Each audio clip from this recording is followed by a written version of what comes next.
Assalamu alaikum, everyone. Welcome to our series of live webinar sessions uh, hosted by IGI Holdings. It's a pleasure to have everyone here on this session today. We're going to be going through an exciting session. One of the exciting sessions today is on health. And I think it's one of the most pertinent areas that all of us will get to learn about today.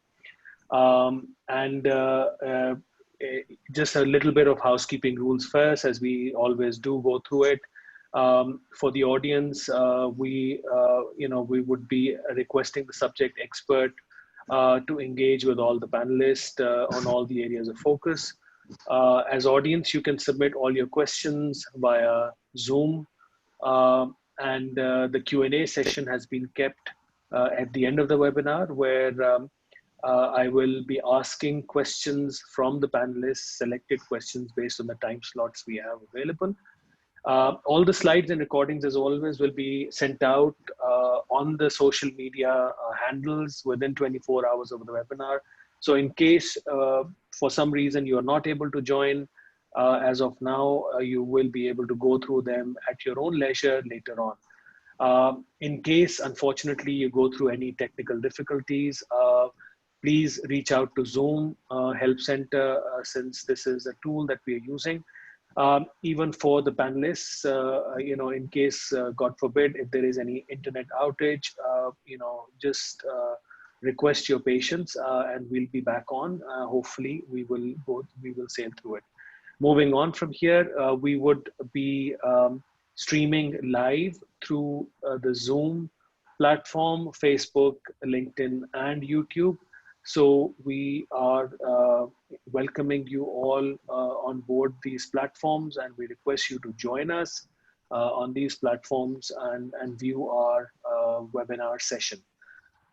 Moving on, for this particular session today, we have a host of experts from our company who would be discussing the scenario of COVID-19 and how it has impacted generally the insurance industry, and specifically us as IGI during these lockdown days, and how have we as a team been able to reach out and support and service our customers during these challenging times.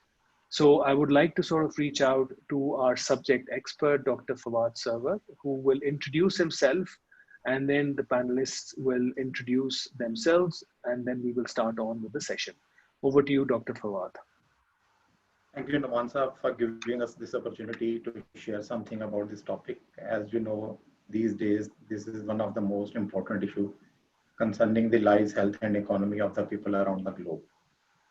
Coming to the introduction, let me introduce myself and my team. My name is Dr. Fawad Sarwar. I'm a medical graduate from Allama Iqbal Medical College, Lahore, and currently working at IGI General Insurance as head of the department.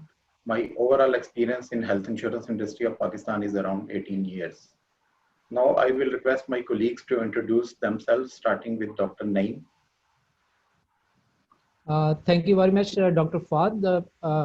I'm Dr. Naeem Ashraf in IGI, working as a deputy manager within the health insurance department. My basic role is to assist approvals and case management teams. Besides that, collectively, I have more than 12 years of experience in health insurance industry, which includes abroad as well. Yes, Dr. Shazia. Thank you, Dr. Naeem. My name is Dr. Shazia Humaya Mirza, and I have been associated with health insurance for quite a few years. I have been currently working as a manager health insurance, looking after claims department and IGI for the past 1 year. Thank you. Nasir. Hi, Assalamu alaikum. Good afternoon, everyone. I am Nasir Mahmood. I am a pharmacist and working as a manager underwriting and operations at IGI Journal and IGI Life Vitality Group. I like to thank you for hosting this health webinar. Thanks. Over to Dr. Noreen. Assalamu alaikum and good afternoon. My name is Dr. Noreen Sara, and I have done my graduation from Liaquat University of Medical and Health Sciences in 2011. I have an experience of quite a few years in health insurance. Currently, I am working as manager in health insurance and managed care department of IGI since last 1 year. My core responsibility is to manage our 24 by 7 running approval center operations. Over to you, Dr. Fawad. Thank you, team, for your introduction. Now let us start a formal discussion about the topic. I will start with Dr. Naeem to get his views about this COVID-19 situation. Dr. Naeem, would you describe the impact of COVID-19 on business and economy globally as well as in Pakistan? Thank you very much, Dr. Fawad. The nations now face several challenges that are tangled with each other, which include medical crisis as well as economic instability around the world. The World Economic Authorities itself had projected a global growth in 2020 to fall to approximately 3% in general. This pandemic is disturbing the economy in multiple ways. From the interrupted supply lines, multiple businesses closures, to halted manufacturing plants, means every industry has felt its impact. It has also been observed that the sudden closure of large industries, small and medium businesses like ports, airports, or transport industry have almost jammed the wheel of the economy. Regarding that, in order to assess the current situation, a survey was launched by SMEDA in previous month. 920 businesses participated in that survey from all across the Pakistan. This survey highlights the issues being faced by SMEs during lockdown and its impact on the employment and production. In this survey, 95% of the respondents or the businesses have reported that the COVID-19 and the subsequent lockdown has caused a reduction in their operations, including, as you know, disruption in supply chains, loss in their export orders, also increasing unemployment was a major issue during the lockdown. And around 37% of the businesses have laid off some of their employees. Similarly speaking, 89% of the SMEs are facing financial issues, while 60% have reported issues in selling their products or services. In a nutshell, the significant economic slowdown is now leading to negative GDP growth, as projected by IMF, the World Bank, and State Bank of Pakistan itself. Yes, Dr. Fawad, over to you. Thank you, Dr. Naeem. Dr. Naeem, do you see any difference in the statistics of this disease in Pakistan if we compare with other countries? We are dealing now with 84 millions of live infection cases around the world with 450,000 deaths. Statistically speaking, if we look upon the current situation of COVID-19 in Pakistan as compared to other world, let us divide this comparison on 3 grounds. The first one could be the overall number of cases, and then the number of active cases, and the countries which are at most risk at the moment. If we talk about the overall infection and the new cases, the Pakistan is ranked at 15th place in this world, reaching to a total which is crossing over 150,000 cases at the moment. But more surprisingly, in terms of active number of the cases, Pakistan is standing at sixth place in the world with a total of around 89,000 active cases. Simultaneously, if we speak about different models who are assessing a pandemic situation in this world, we can talk about the Imperial College and Oxford College of London models, which are on the top and which have gained popularity around the world and are being followed up to the most. According to these models, when we are talking about the most risky countries in terms of spreading the infection as an outbreak, Pakistan is standing now at the 4th place. Now, this is very an alarming situation. Next slides, please.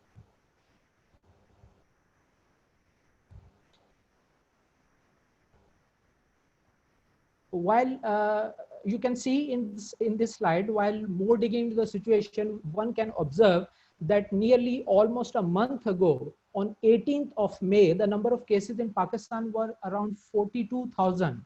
And now after 1 month, we are crossing 150,000 cases. That means in a month time only, cases have been increased more than threefolds, and subsequently increasing the mortality rate as well, which is nearly more than 2% from each 1,000 infected lives. By going this way, it seems that the current pandemic situation has not reached its peak yet in Pakistan, which probably, according to some researchers, will be in late July or beginning of the August. Until then, it is expected that Pakistan can touch a number of more than 300,000 lives in terms of flu infections. Yes, Dr. Fuad, over to you. Thank you, Dr. Naeem, for your valuable input about the situation, COVID-19 situation in Pakistan and across the globe. Now we will see the effect of this pandemic on the insurance business, especially on life and health insurance. So I will invite Dr. Shazia, your opinion in this case. Will this pandemic affect the life and the health insurance business?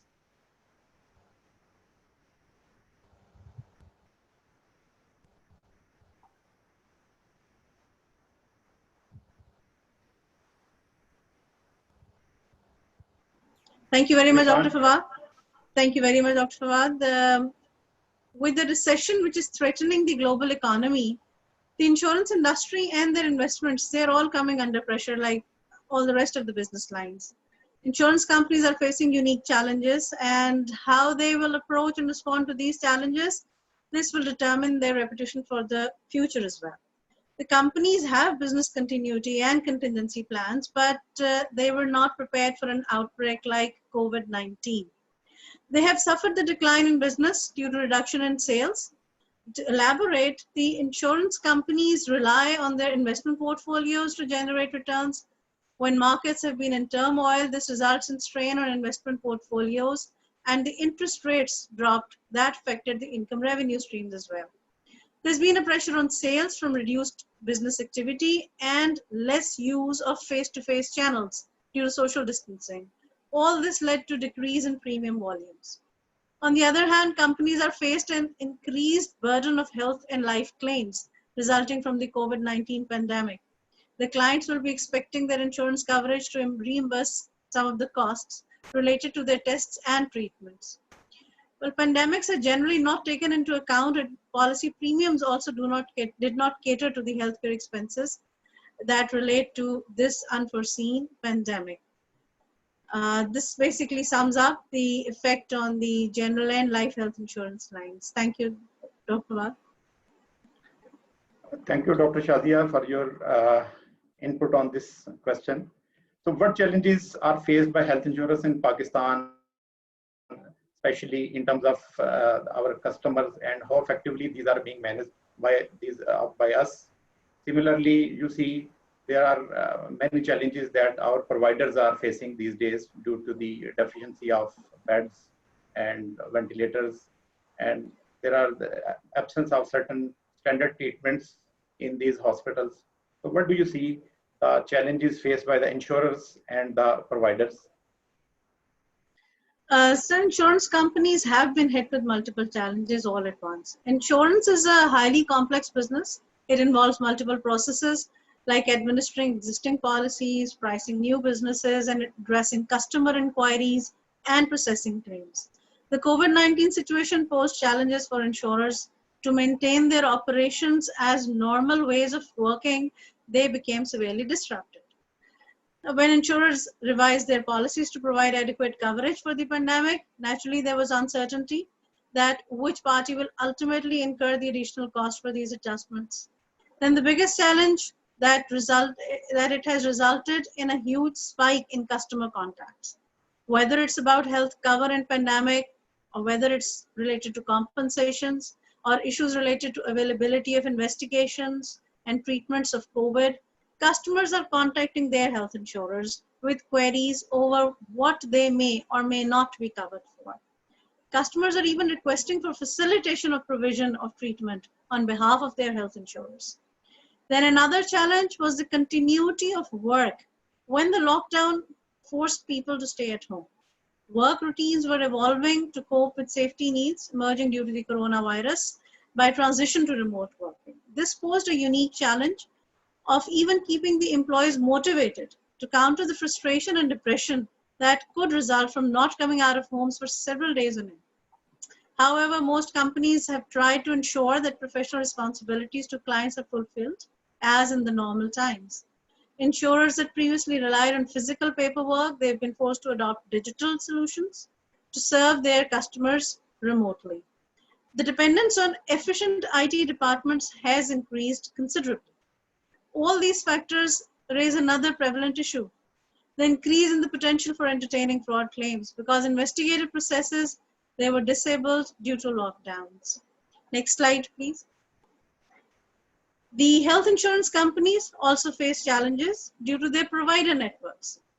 The COVID-19 pandemic, it has stretched healthcare infrastructure of even the most developed countries. While on one hand, the clients expected insurers to provide cashless facilities, the hospitals were not ready to brace the impact of this rapidly increasing COVID-19 cases. Initially, the hospitals cancelled non-emergency procedures. That again created issues for the health insurers. Then treatment and tests for COVID-19 and costs associated with purchasing the much needed personal protective equipments, we normally know as PPEs, and then certain medical supplies. This increased the healthcare expense in the hospitals. But the hospitals in turn shifted this burden to the insurers by introducing rate revisions, incorporating this increase in their expenditures. This compounded the problems that companies were already facing in trying to maintain the payment cycle of healthcare, of the healthcare providers. Moreover, the fresh enlistments of the hospitals to enhance panel networks came to a halt due to the lockdown scenario. Next slide, please. But coming to the point how effectively the health insurance companies responded, this was a unique opportunity for the insurers to rethink and innovate. How insurers responded to customer needs in this crisis to handle huge volumes of customer inquiries and settlement of claims in remote work environments, this will determine their future reputations in the market. Insurance companies that stay informed, remain proactive, are better positioned to respond to challenges.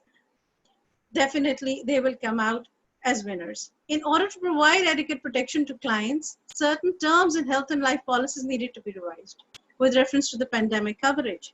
Many insurers relaxed the payment terms with reference to the pandemic coverage. Many insurers, there was a rapid shift to a remote work and digitalization was adopted. Claims were processed through smart systems and processes, and automated payouts offering online solutions were adopted, even if the processing time was slower than in normal conditions. I must add that if there was ever a time to switch over to digital forms, signatures, and document collection, the time is now, so that the customer is able to seamlessly glide through the process from filing to settlement. Various companies, especially IGI, tried to provide round-the-clock availability across human and virtual channels. The office teams could not have effectively managed if it hadn't been for our call center representatives working from home, handling all the customer queries and complaints 24/7. I'll end by saying that insurers who chose to view the pandemic as an opportunity to provide their customers with compassionate, flexible, and digital service, they will definitely come out as winners when this is all over. But during this pandemic and in future, we should not let the lessons of this crisis pass us by. Thank you very much, Dr. Thank you, Dr. Shazia, for your input on this topic.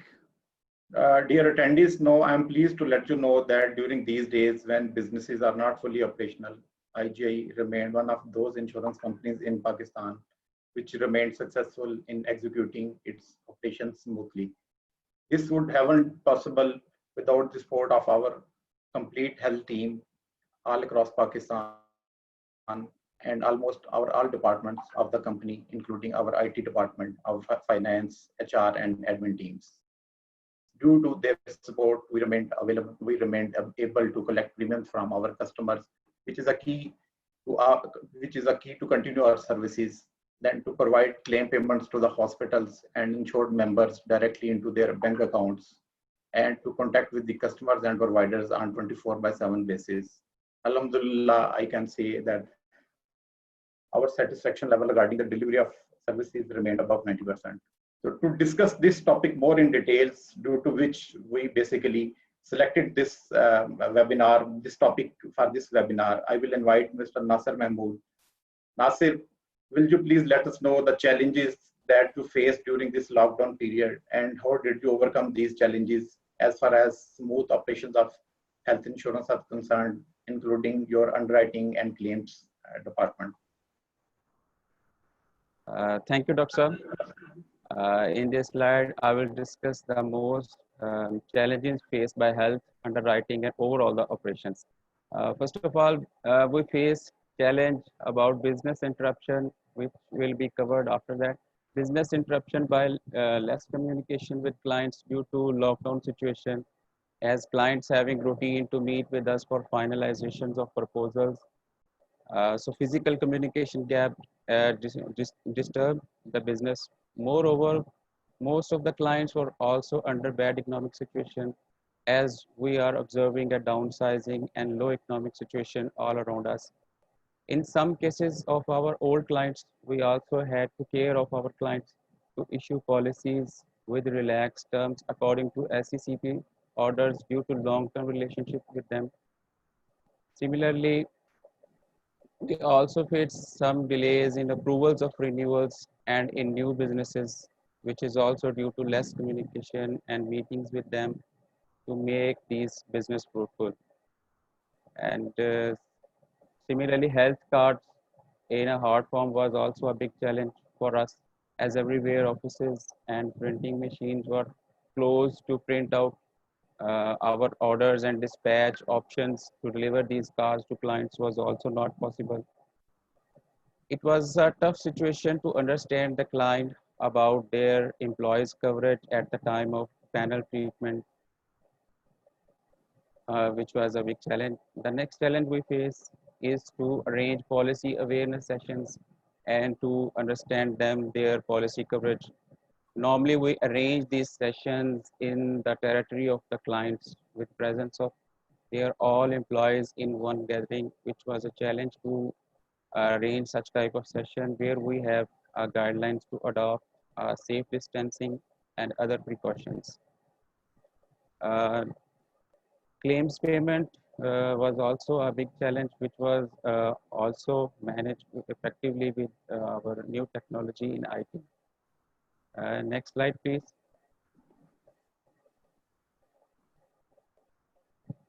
Here I will discuss about the use of technology in underwriting department's continuity. For proposals sharing, Alhamdulillah, we are successful by digitalizing our all processes.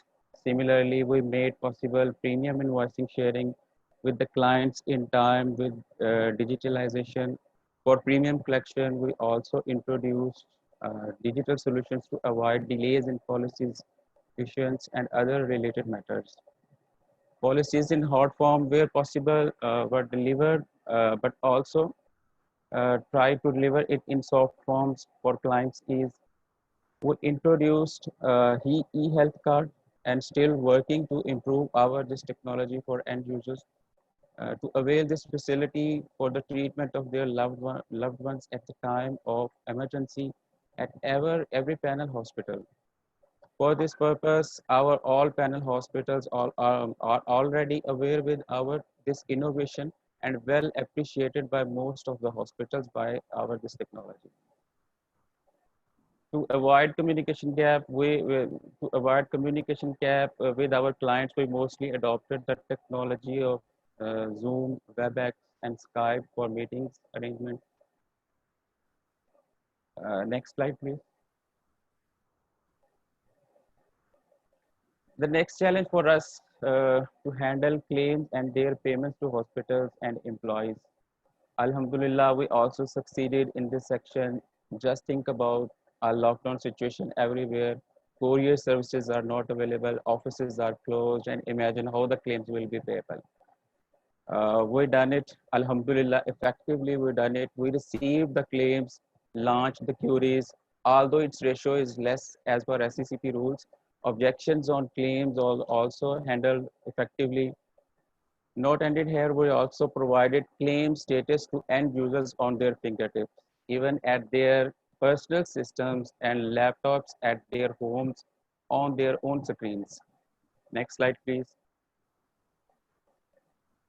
Similarly, our payments were made timely and delivered to hospitals and employees in their personal accounts. I think it's our a big achievement, which was not possible without IT's help. Hats off to our IT department who helped us in every stage of new challenges.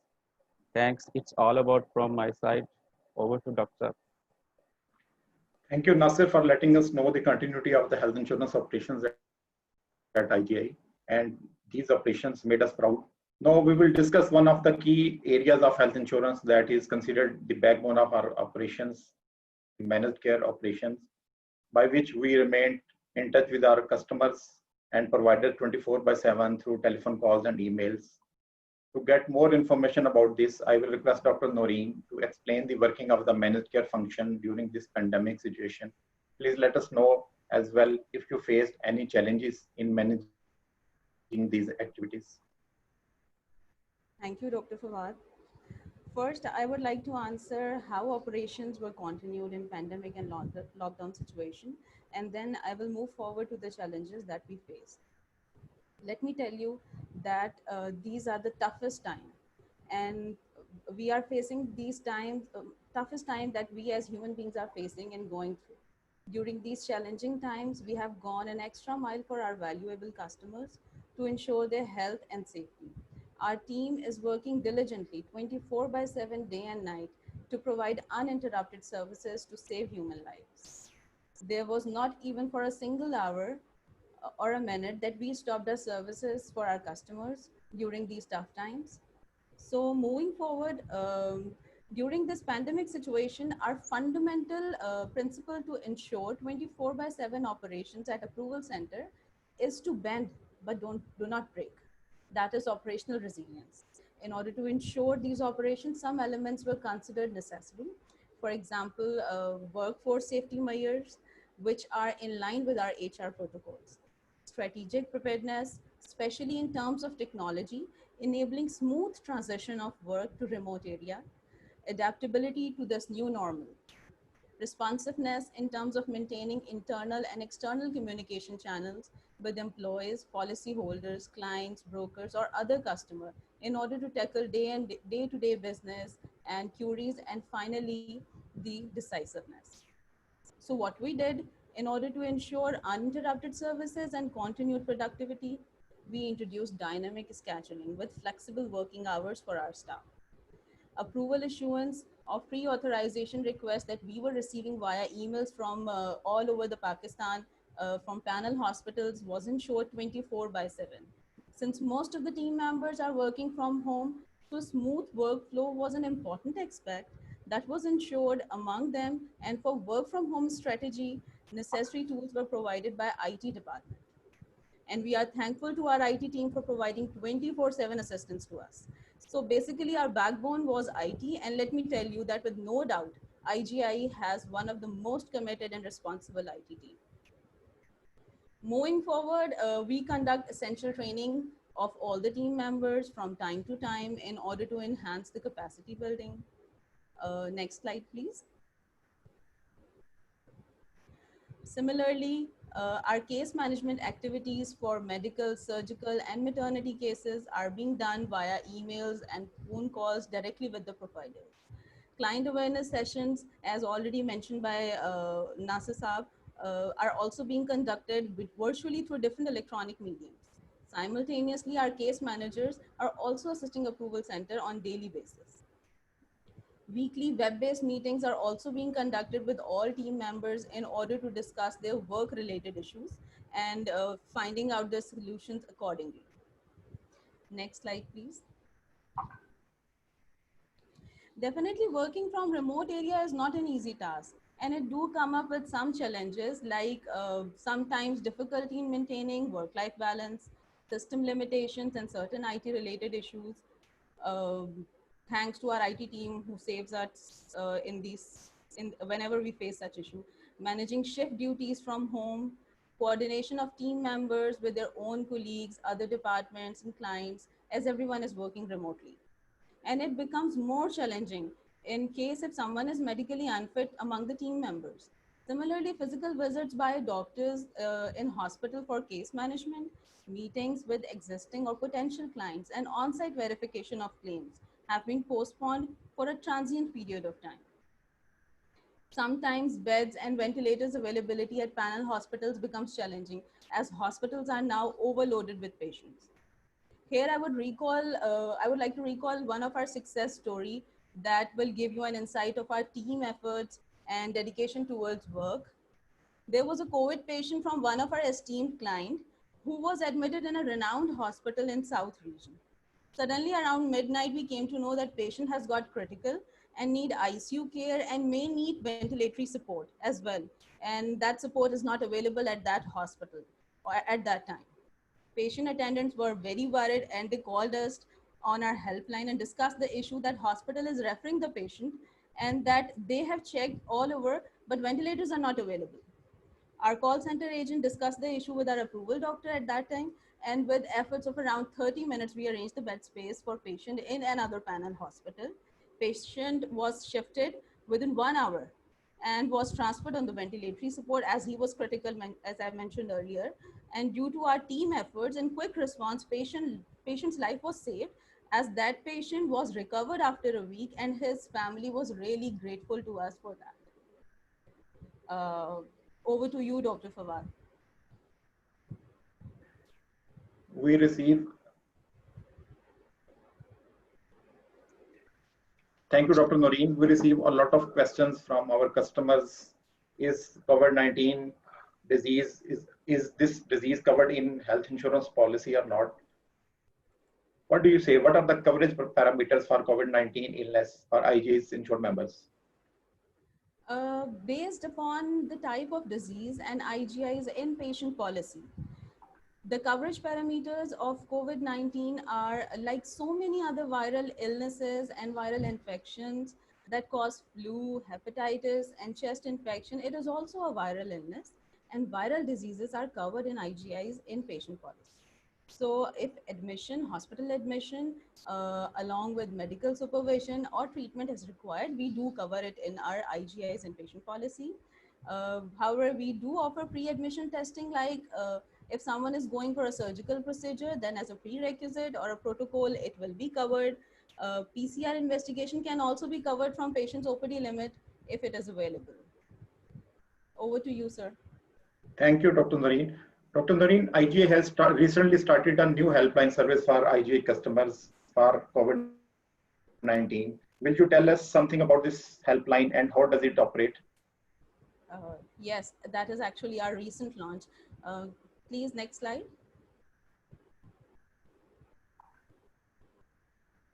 We have recently launched this 24/7 assistance to all the IGI insured members. The customer can reach us on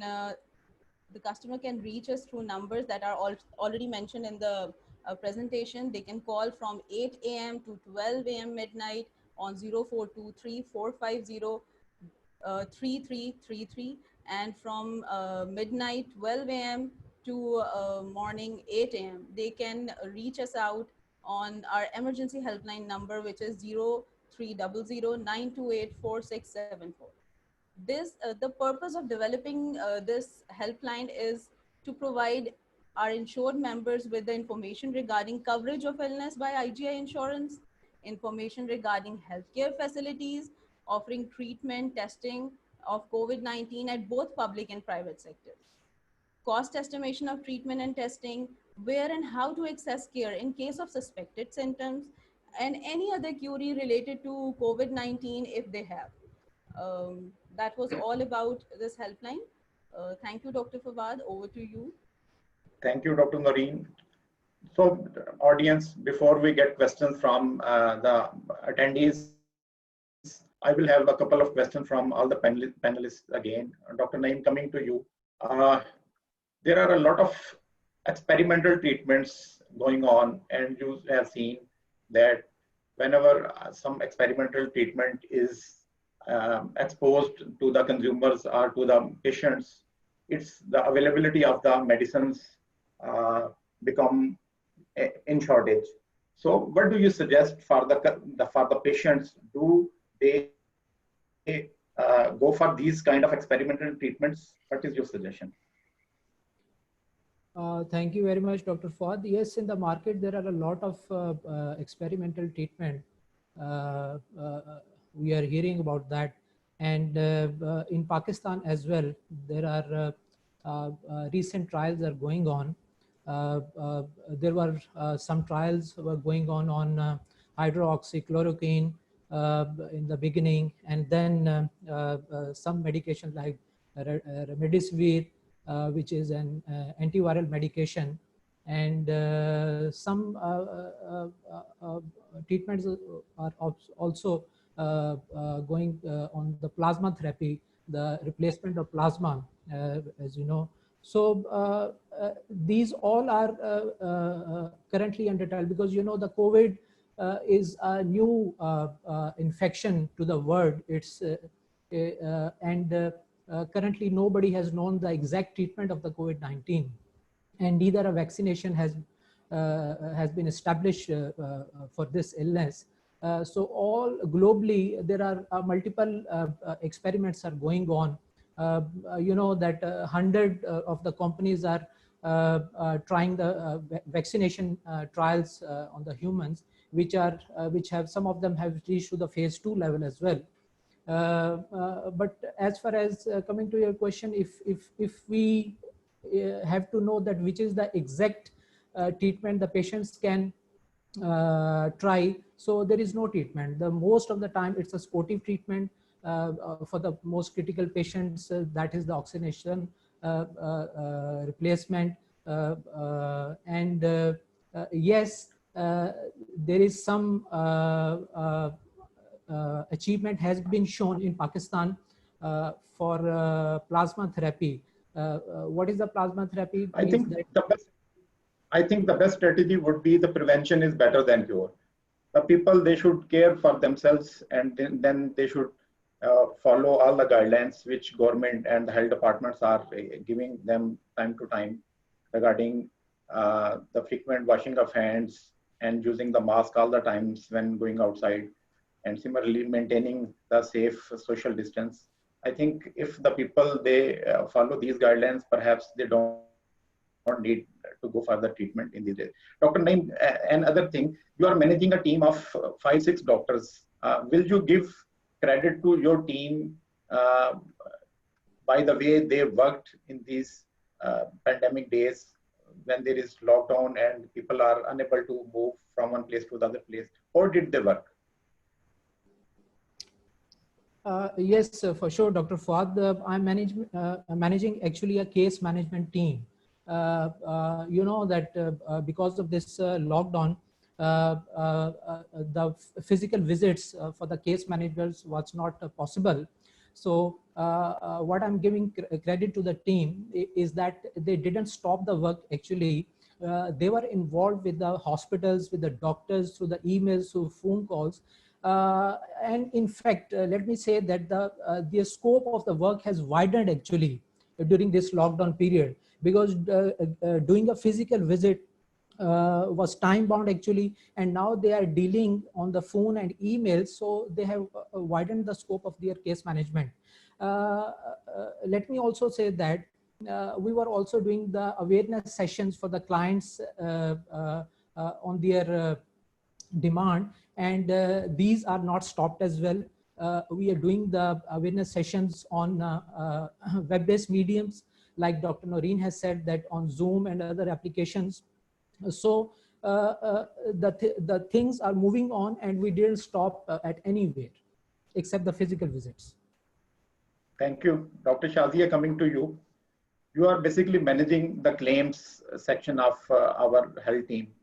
So usually the routine way of doing work in claims department is when we receive the claims, then our claims team, our scrutiny team, and our doctors, they check the claims in person, and then they go for payments to the providers and the clients. So in this case, when we are the IGI is unable to receive claims in time, and or did we basically manage the work?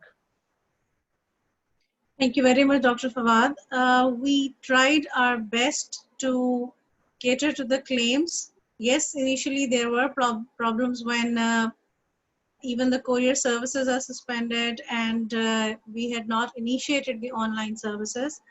But later on, our claims representatives, they used to get the claims, even if whether they could process them at office or in the remote workplaces.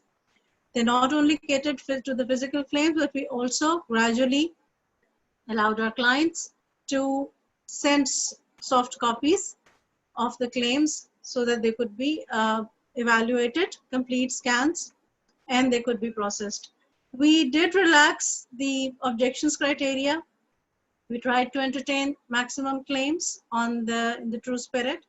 Then the claim disbursements, they were done through both channels, through checks as well, because when the lockdowns eased, we could get the checks made, and there were certain industries, they had started coming to their HR departments and their workforces were attending their workplaces.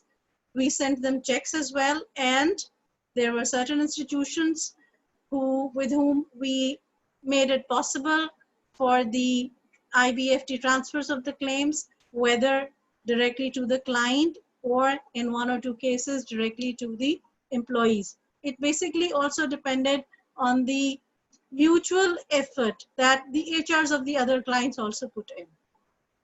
Thank you, sir. Thank you. Thank you. Nasir, coming to you. So IGI has started, IGI has given a benefit to its health insured customers, Vouch 365. So will you explain what is this benefit and how this benefit basically help the customers to get some like discounted shoppings, things like that? Of course, 360 is a very attractive product of IGI Life Vitality, which provides a lot of discount centers from where you can get avail the offer of buy one get one free. I hope there are 150 or 200 or more than 200 outlets which provides this type of offer, buy one get one free.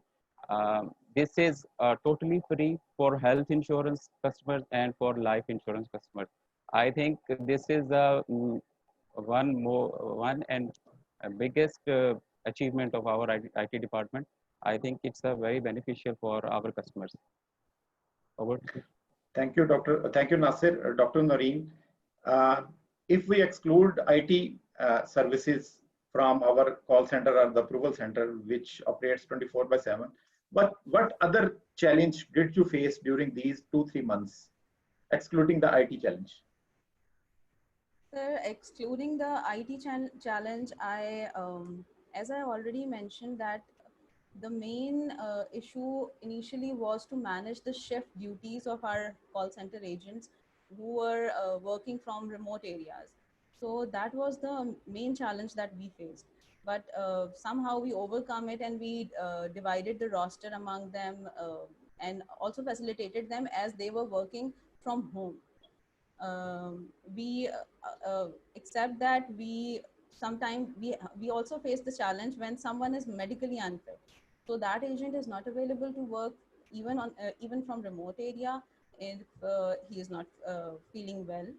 Then they also are sometimes the beds and ventilators are not available, and the panel hospitals are not catering the patients because due to unavailability and overloading of the patients, they said that we don't have space, and we really have to face challenge at that time when our customer is facing challenge. But somehow we try to overcome it and accommodate the patient in some another hospital which is also on our panel, so the customer will not face difficulty at that time. Thank you. There is an advice in this regard that the government is basically telling the citizens that before you go to treatment go to any hospital for treatment, preferably you should contact the rescue 1122 because they have the data of the hospitals, the empty beds, and the availability of the ventilators. So before reaching to any hospitals, and the hospital administration, they say to them that the bed is not available or the ventilator is not available, the people, they should contact the government helpline 1122, and then they should proceed to any hospital. So thank you very much, all the participants. Now, Naman Sahab, it's over to you. If we have certain questions from our participants. Thank you so much. I've got a host of questions, offline as well as through the Zoom tool. I just have a few questions. First, I'll and then I'll attend to some of the questions that we can see online too. One of the things that we want to understand, and I would request you to sort of share it with the public at large, is if somebody unfortunately contracts COVID-19, and as a policy holder you get to know about it, how would your underwriting be affected by that for the future policy years? Dr. Saab, that's for you. Thank you, Dr. Naman Sahab. So basically, our benefit to the customers is like outpatient benefit and the inpatient benefit. So majority of our policies, the customers, they take inpatient benefit only, and they don't go for the OPD benefit. So if you come to this question like the COVID-19 situation and its impact on underwriting, so we cover this situation in inpatient treatment for those clients whose OPD is not covered.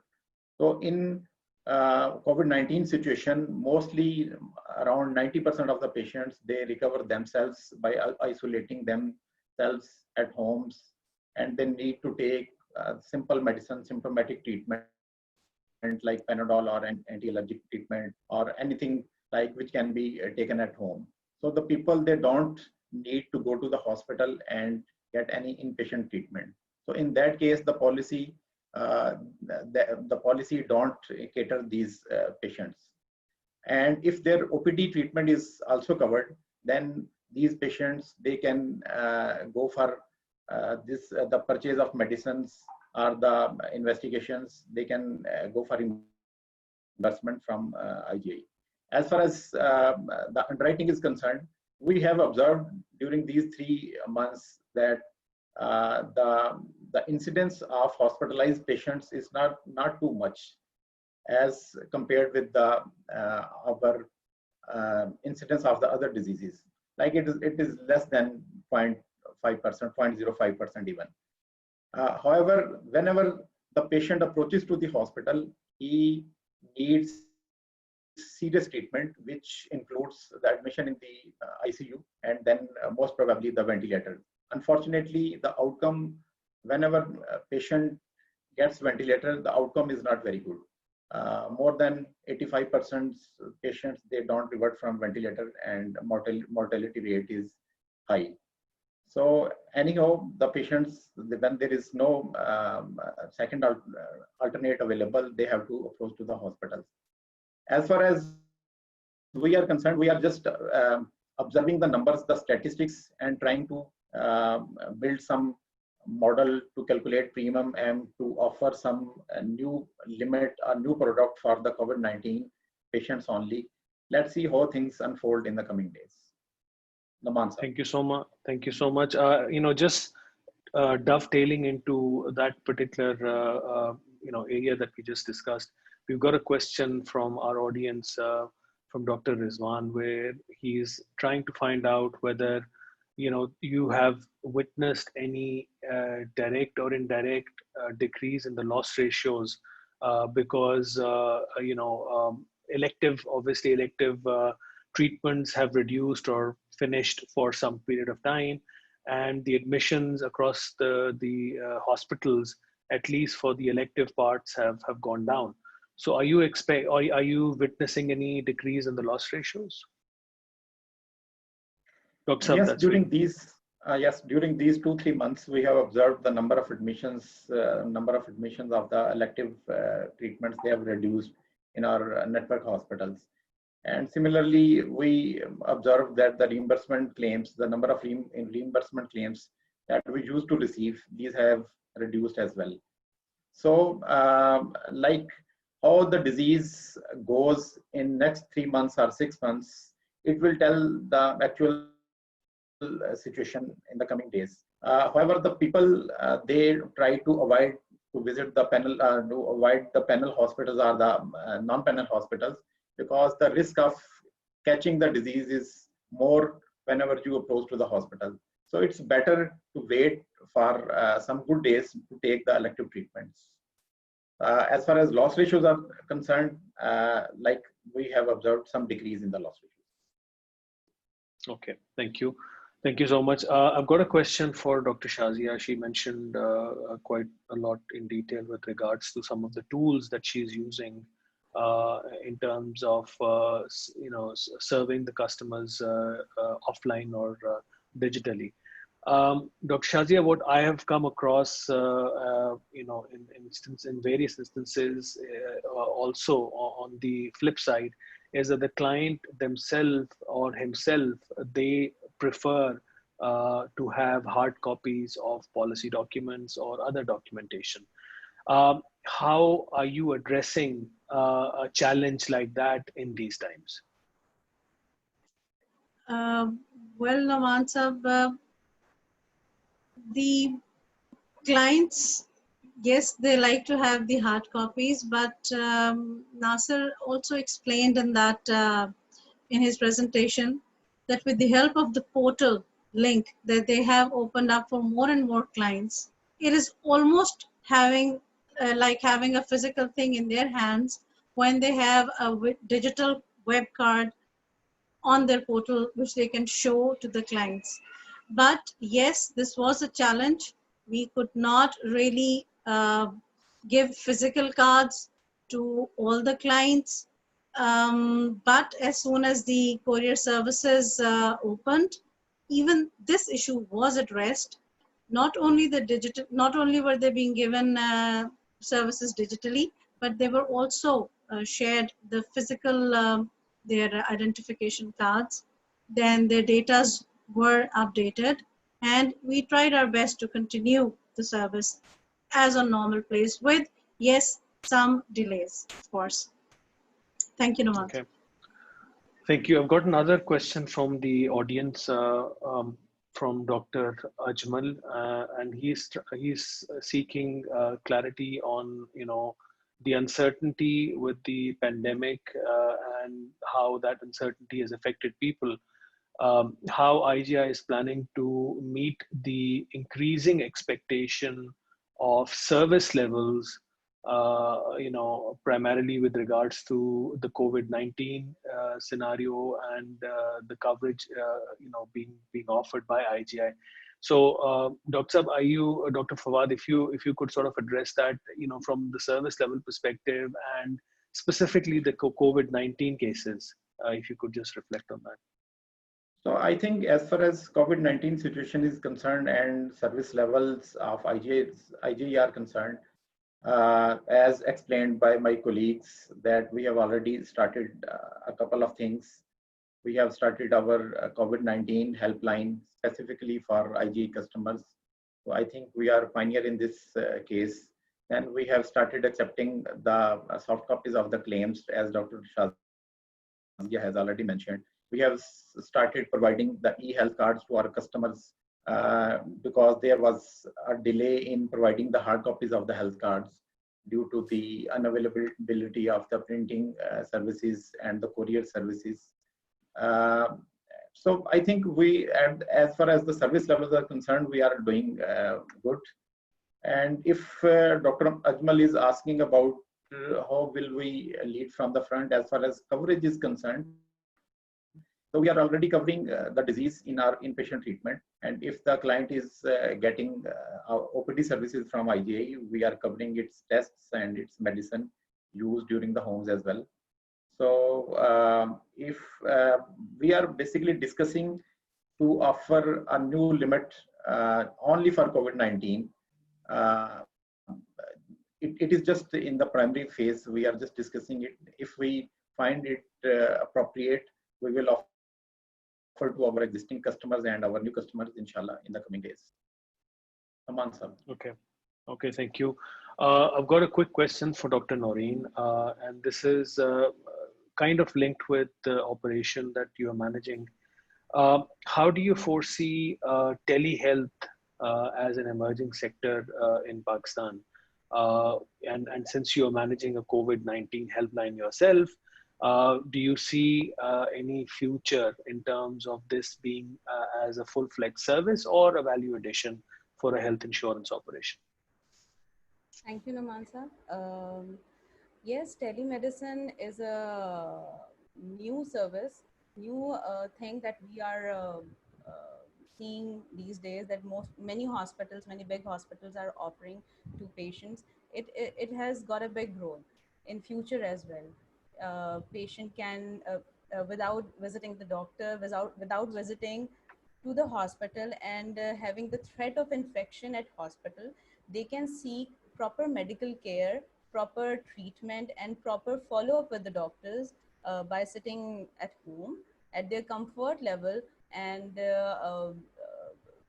telling all whatever is not whatever being managed at home by them. Doctors can many hospitals like Ahan, Liaquat National, Shifa International, Maroof, Max Health, and Shaukat Khanam are offering this service, and our clients are availing it. And it Okay. has a great future ahead. Okay, thank you so much, Dr. Noreen. There's a question from the audience. Mr. Sakrain is trying to sort of find out about, the role, if any. In fact, there is, a substantial role of the provincial and the federal governments as regulators to sort of create a legislation where they can probably push the health insurance or the coverage for COVID-19 as a mandatory coverage for the clients at large. So, Dr. Fawad, if you could sort of reflect on some of the things that you've come across recently from the government sector and the efforts done by the.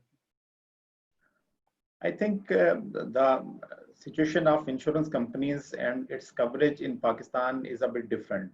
So all the insurance companies, they are not on the same page. Some companies are covering COVID-19 for their customers, and some insurance companies are not covering. And the role of regulator is not very strict in Pakistan as far as the policy wording is concerned, or the coverage of various diseases to its customers is concerned. And every company has its own underwriting guidelines, its own premium calculation methods. I think government can ask the companies, and rather the SECP, they has asked the companies to provide the maximum facilitation to its customers regarding this disease. So if the question asks that government should make it mandatory for all the insurance companies, then I think it's up to them. They can do this, and definitely there will be some premium impact on those companies which are not providing this coverage. Okay. Another question from Dr. Haroon, where he's trying to find out that in case of any standard case of hospitalization as well, the screening of COVID has become mandatory. So is that leading to an increase in the cost of health insurance as you see now, Dr. Fawad? And if yes, are you sort of looking at things changing a year from now based on the impact that you see today? In fact, the future of the disease is uncertain yet. So most of the health experts, they are unaware where this disease will lead to across the globe. As far as the insurance cost is concerned, we have seen that the average claim cost, which our other treatment, for any other treatment, cost around 50 to 60,000. In this case, this treatment cost is around 250 to 300,000. So the one claim is 5 to 6 times costlier than other treatment. In the long run, if the disease continues in the same way and the world has to survive with it, I think ultimately the insurance cost will increase. Okay. All right. So I've got another question for Nasir, since he's managing the operation side. What's the kind of turnaround time on average that you are looking at in terms of settling claims? Maybe OPD claims or any other complex claims that you're coming across, especially in these days. And has your turnaround time been impacted negatively by any chance? Thanks, Dr. Nuwansa. I hope, as I discussed earlier, our TAT turnaround time almost same 15 to 20 working days. As I have said, we have provided different solutions like portal. Recently, we provided a portal of OPD by which our client can launch their claims, queries handling for objections, everywhere. I think by providing this technology, we are not affected by turnaround time. Our turnaround time is the same for as we are dealing with the previous services, which was hopefully 15 to 20 working days. Okay. Wonderful. So basically, what I could understand from your feedback is that from a service level perspective, IGI Health Operations has not seen any degradation in service, any shortfall in terms of the provision of any service or documentation or anything that provides customer value for the end customer, and that's one of the best things that we can really advise our valuable clients. And I think it's important that with a session like this, this is primarily being done to create that level of bonding, to let you know that look, we understand the kind of challenges and pain and distress that all of us are going through, and in this particular tough time that we're witnessing, as a company, we are standing by you. We are aware of the day-to-day challenges you're going through when it comes to the service levels. We are delivering on our promise, exceeding wherever we can. And in case you've heard yourself, in case there are instances where we can go the extra mile, we do that so that there is a level of comfort that is given and there's a level of service that is provided to our end customers. So with that, we would like to sign off from here, and I would like to thank my team who has been administering the webinar. They're not on the screen today, but they're very much active in the background. I want to thank Usman. I want to thank Jangir, Madiha, and the rest of Adia and the rest of the team who have been instrumental in helping us deliver the webinar to you. We would be coming up with additional webinars in the same series. So keep an eye open in the social media, where we would be announcing the next sessions. And we hope to see you soon, inshallah, in the next session. So with that, signing off, and thank you so much.